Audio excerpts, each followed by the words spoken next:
Welcome to the Ben Wood Johnson podcast. You can visit Dr. Johnson's blog at benwoodpost.com. Dr. Johnson's works can be found at drbenwoodjohnson.com. You can also support Dr. Johnson on Patreon, the link to which is in the description.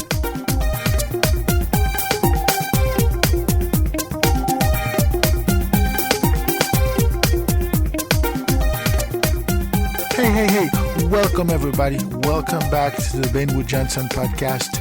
Today is May 16th, 2022. This is podcast number 72. Now, I have to admit that it's been a long pause. I didn't anticipate that. I didn't want that pause to be that long, but I was bogged down with certain commitments, and it took longer than I thought. It consumed my time, and at the end of the day, it wasn't worth it. I'll be honest with you. I'll talk about this in another podcast, but I had to take some time to figure out certain things, to understand certain realities, and to make sense of certain things. But anyway, the Ben Wood Johnson podcast is back. Hopefully, it will be back for as long as possible. And those of you who have listened to this podcast on a regular basis, I applaud you and I thank you for that. And those of you who are new, well, please don't forget to subscribe to this podcast. Please join me on other platforms, including Twitter, Patreon, and whatnot. The opportunity is to be able to share thoughts and ideas about certain issues. Today, we're going to be talking about the concept of natural crime. And the idea is that whenever we're talking about crime, what we are talking about is the naturality of the conduct, and how, from a philosophical standpoint, being conceived, perceived, and understood as a criminal can be a detriment to the personhood of the individual. In other words, criminality is the antithesis of humanity. Okay, so it is important to understand how that could affect a person's humanity, humanhood in the end. So without further ado, let us delve right into it.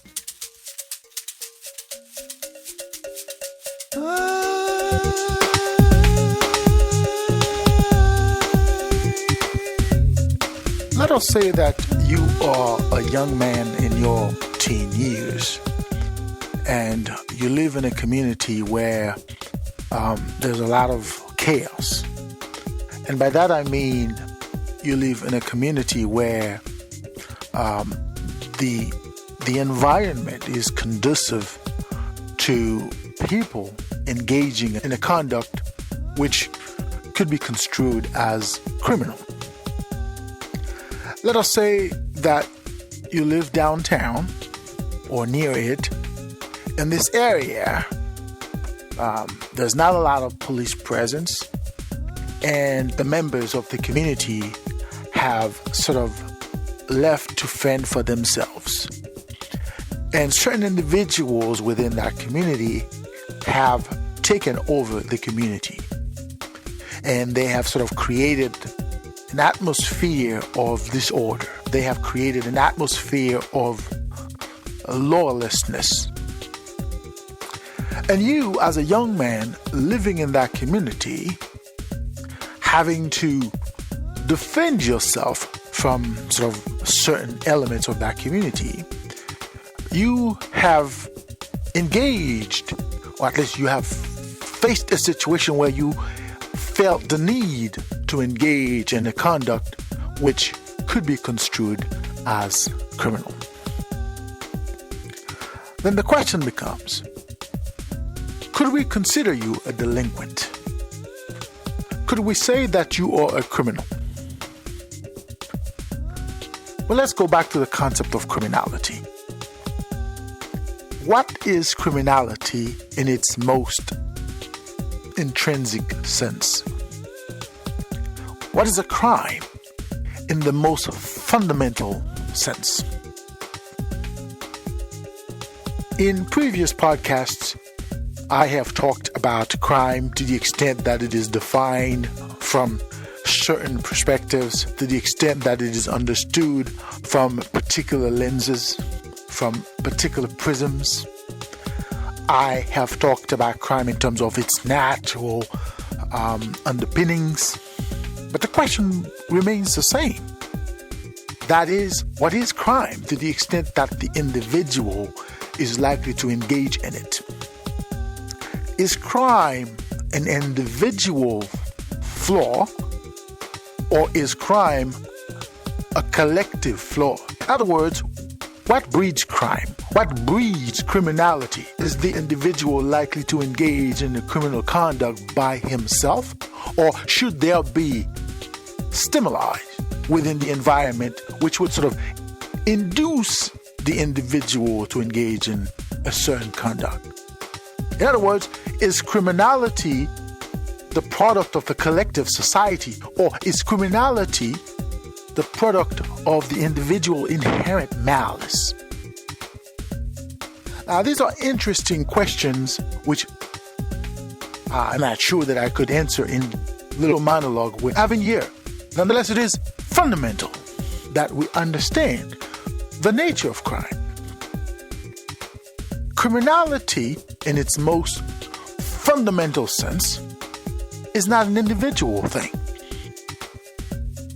Criminality, in its most fundamental, if not in the most basic sense, is a societal problem. Crime exists so long as there is a society in which a group of individuals defines individual conduct in this way or in that manner. In other words, there ought to be an environment in which an agglomeration or a group of people are sort of congregated. There ought to be a certain definition of a conduct or certain behaviors in which the collective describes a conduct as being this way or that way.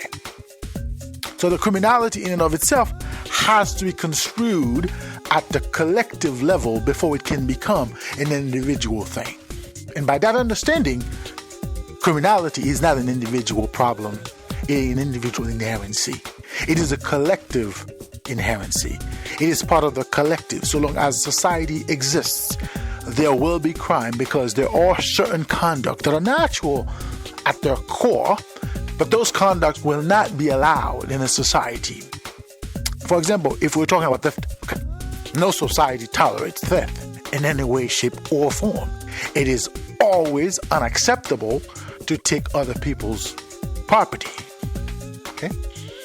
However, there are certain contexts where theft is not defined as such. There are a certain way of engaging in the theft that will not be described as such. Therefore, the society decides what is determining which conduct is to be described as theft and which is not, or which conduct is punishable under the rules or the laws that they have set forth and which are not, or which are going to be overlooked, which are going to be excusable, which are going to be accepted whether tacitly or actively or expressly. Whenever we're talking about crime, we have to understand the foundation of any conduct which could be construed as criminal has to come from the society, the social milieu itself. Now, we have to look at the punishment, or at least what could happen to someone who engages in a conduct that is defined as such. In most societies, we have what is called law and order, okay? And the concept of law and order, it's a sort of a mechanism that makes it possible to punish individuals for a conduct that is deemed either wrong, unacceptable, or immoral, or criminal. Okay? And the mechanism of the law and order mechanism establishes the parameters in which people are expected to behave or expected to be themselves. And usually these parameters makes it almost impossible for the individual to be himself, because almost every facet of your natural tendency or natural tendencies is to behave a certain way. And that way may not be compatible with what the collective is willing to tolerate or accept from you in particular. If you were to engage in a conduct that is deemed unacceptable, then you might be deemed a criminal, or at least you might have to face the wrath of whatever legal, at least law and order system that is in existence within your community. And it's usually a criminal justice system, which is based on a court system. There's a law enforcement, there's a lawmaking mechanism. So you have all these three entities working together that are going to punish the individual when the individual engages in a conduct that is deemed unacceptable and thereby criminal. Okay? Now, those entities, that is this mechanism, if you will, is likely to cast value judgments on the individual himself. And those value judgments, in the beginning, is the idea that this individual is criminal. And the criminality, the way it is understood in most societies, modern societies, it is that it is a wrong. When a person is deemed to be criminal, that individual is also deemed to be a wrong, or perhaps someone who is immoral, someone who is unworthy. And the consequences of being deemed that way could be loss of freedom and even loss of life. You could be fined and all sorts of things could happen, and as a retribution for the conduct, so-called, that the person or the individual perpetrated. Okay?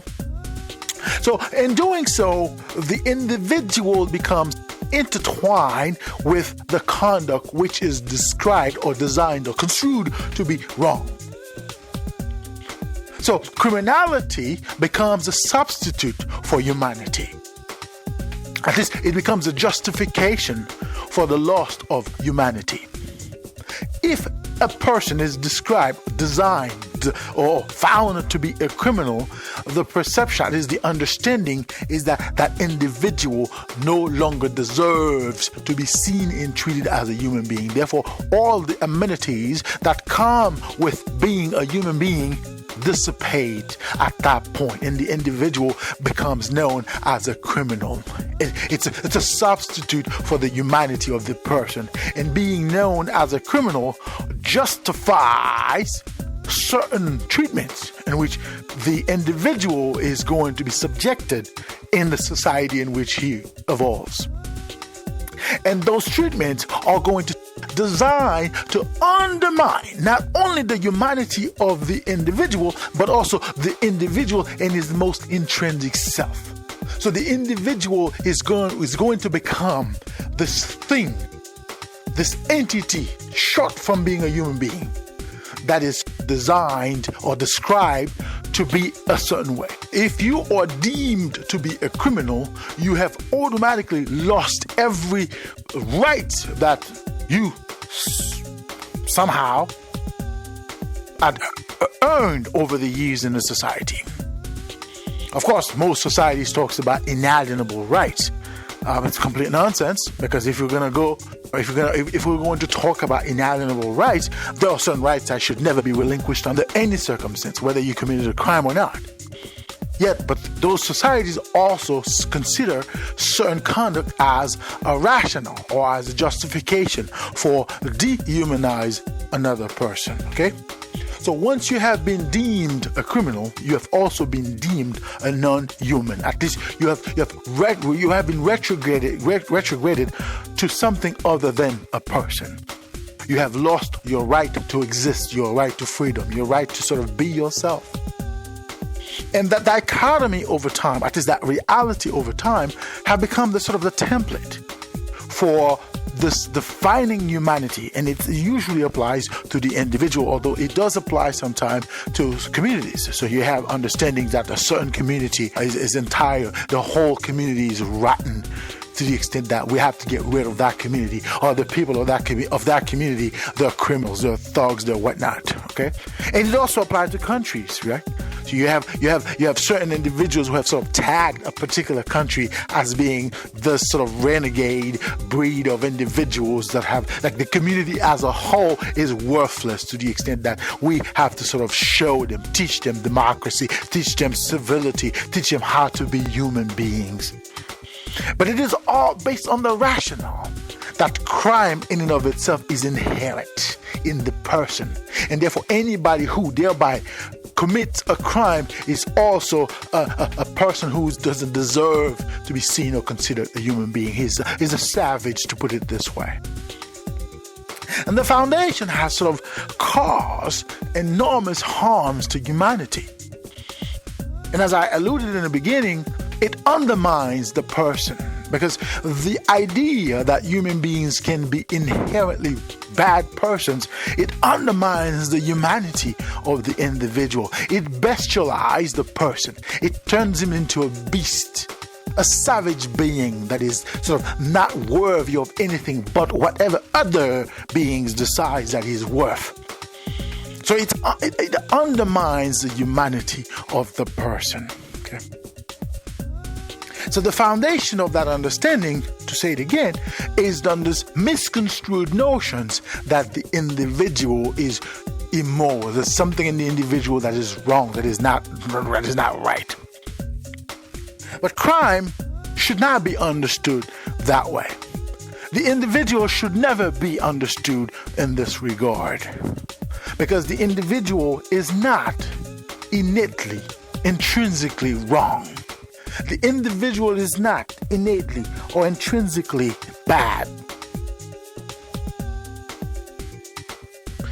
Whenever he engages in the conduct, whether that conduct could be construed as either good or bad, has nothing to do in the inherent capacity of the person to be.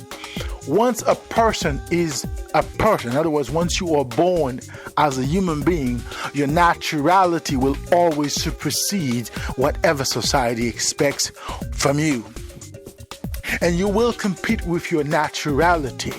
And your naturality, your nature, if you put it this way, is to be yourself, is to be a certain way, is to respond to the demands, to the economy of the natural milieu.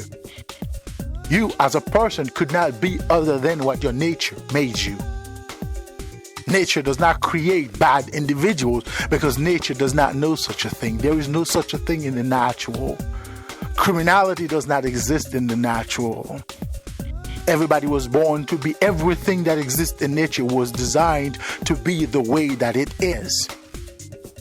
The concept that certain things in nature are either bad or good, or misconstrued understandings that human beings have sort of come up with over time because of their incapacity to understand themselves in the natural. And deciding to live in a society does not make it better to sort of undermine the nature of another being on the basis that that being is worthless. Every human being is worthy. Every human being must be free, must enjoy his nature, must be as his nature intended him to be. And this is the foundation of being in this world. Crime, the concept of crime, undermines humanity at its core. It takes away the beingness of the person, thereby making him or turning him into the nothingness. And the person loses all credibility in his nature. Everything he does is based on understandings about who he is, about his intentions, his desire to harm others, when in fact this is never the case. Every human being was designed to be. And the way the person is inconsequential to the way others would like him to be. If I live in an environment where the conditions are there for me to behave a certain way, me behaving that way does not say anything about my personhood, does not say anything about my naturality, about my tendency to be either right or wrong, good or bad, righteous or evil. All it does is it tells about my story as a person. It tells you that I was designed to be this way, I was designed to be that way. And according to the circumstances I face, I am being the way I was designed to be. Certainly some individuals are likely to contain themselves under certain situations, but others cannot. Or at least they struggle to do it. No amount of law, no societal mechanism, no concept will stop the person from being the person. No law enforcement will stop an individual from being himself. So long as the person lives in a community, the person will behave in a way that someone else might just deem unacceptable or even criminal. Punishing a person who breaks the law will only make it easier for him to lose his humanity. It is dangerous to treat a person as anything but a human being, and the concept of criminality makes it easy for human beings to devalue themselves, for humanity to dehumanize themselves. The concept of crime is a curse for the man. The concept of crime is a curse for humanity. No man was supposed to be considered unworthy of being a man. No human being was designed to be unworthy of being treated like a human being. Whenever you corner a man and you call him a criminal, you are also turning him into the nothingness. And this is unacceptable.